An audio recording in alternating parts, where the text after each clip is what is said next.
Ambassador Zappia, thank you for your incredible remarks. A history of firsts for you as the first female of many things, and it's such a privilege and honor to work with you and also to be able to work with my boss, who has a historic legacy as well of being the first woman to do so many different things, to include the Vice President of the United States and the Chair of the National Space Council. So many different areas. And thank you, Space Foundation, and all the sponsors for hosting this amazing event of, I believe, a first of a kind here in the Washington, D.C. area here. But look, to all of our Italian colleagues here and to all of our international partners, Italy has a long history of science, of exploration, of space, whether we're talking from Galileo to Cassini, we're talking Marco Polo to Columbus, we're talking, of course, the first Italian astronaut, Malerba, to, of course, Cristo Ferretti, who just came back from space not too long ago here.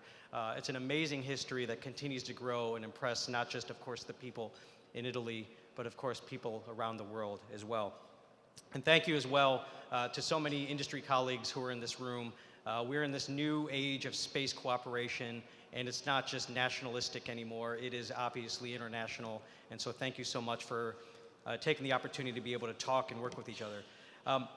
Look, we know about the strong cooperation in Italy and the United States, and to the reference about the third nation to launch something. That was a partnership with NASA and Italy and the San Marco program that led to that launch in '64, and making Italy one of the first nations, of course, not just to launch, but also to operate their satellites in space in the early days of the space race here. And we'll talk about some of those cooperative projects. You've heard about some of those already. You continue to be an indispensable partner when it comes to our cooperation across all sectors: civil space cooperation, security cooperation, and of course, as we see across the room here, our commercial partnerships continue to grow and increase as well. Again, we do thank the immense contribution of Italy. I think somewhere around 3 billion euro contributions to the European Space Agency for the ministerial, for your support, being able to have continued presence in low Earth orbit, for the continued extension of the ISS through 2030. We really appreciate that, and it's really going to be able to provide a long-lasting legacy of the cooperation that we already have. Now, look, we're going to talk more about human spaceflight. Of course, that's what we often gravitate to, but I do want to make sure that I recognize something, an incredible element of Italian space industry that often gets unrecognized, and that, to the point that you talked about the Cosmos SkyMed image here, the Earth observation capabilities of the Italian industry, of the Italian government, of academics is second to none. It is very important, it's very impressive. It leads to us being able to look at the data from space to Earth and being able to help address issues from the climate crisis all the way to security. And then that is really aligned with a lot of the efforts that we have under this administration to be able to use that data. And it's not just the manufacturers, it's not just the operators, it's the scientists, it's the academics, it's the industries, but most importantly, as my boss often says as well, it's about how do we provide that value of space to our citizens across our countries and around the world. And that's the most important part, about taking that data, taking what we have in space and making it useful for the people who may or may not even know that space is important to them. Similarly, if we move to the human spaceflight piece, of course, we had astronaut Cristo Ferretti come down not too long ago. And I won't repeat all the elements that you talked about, but yes, the hardware contributions, the industry contributions of the government of Italy, of the industry of Italy, of the people of Italy to the ISS continues to be a shining example of what we can have done. And as we move to commercial LEO destinations, commercial space stations, it's absolutely heartening to know that we have industry-to-industry partnerships. We have government-to-industry partnerships. We have industry-to-government partnerships. It's every permutation you can think of. It's very impressive. And as we think about our presence in low Earth orbit, as we transition from government-owned and operated to commercial-owned and operated space systems at the latter part of this decade, we obviously set our sights further as we look to the moon and to Mars and beyond. And of course, the Artemis 1 mission so successful, so many contributions from so many different partners. One piece of trivia that maybe some of the more deeply astute space people may know is, of course, the Orion capsule came down, and I had chills as if I was watching that movie Apollo 13 when the parachutes opened. I had the exact same chills as the Orion capsule came down. But did people recognize that on the day that the Orion capsule came down, it was the 50th anniversary of the last landing of humans on the moon, to the day?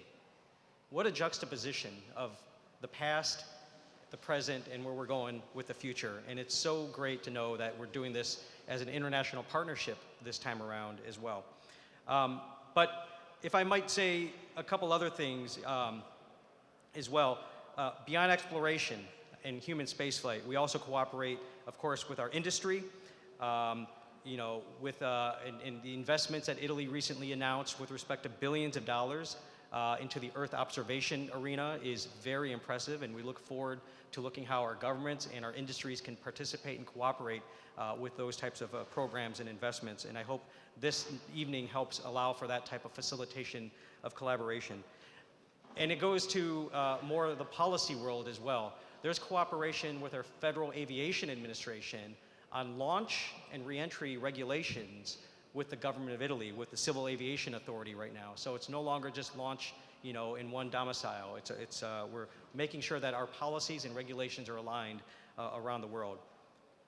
And then on the security side, the United States, as well as our allies and partners, are continuing with efforts to address an expanding array of threats that we see happening in space and through space.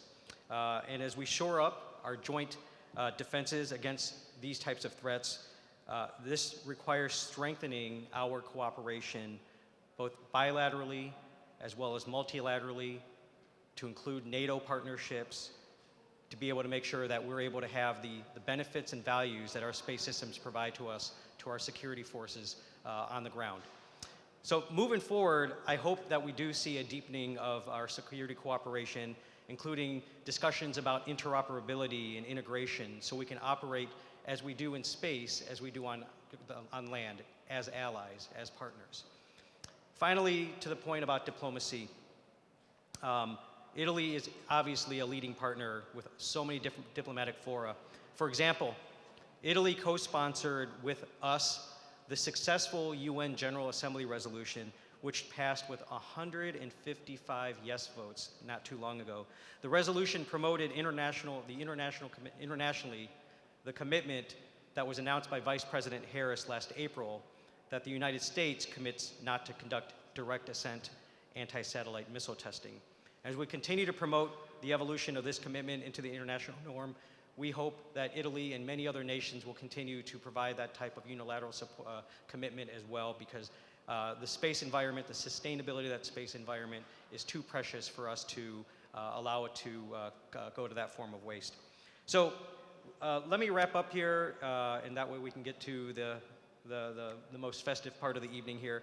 As you've heard, long history of partnership. This obviously forms the bedrock of our relationship, but is by no means the end of the relationship. We're crossing the starting line, so to speak, across all sectors: civil, commercial, and security. And our future, really, I truly believe, is only limited by our own imaginations. Our imaginations are stimulated through curiosity, through education, and through interaction.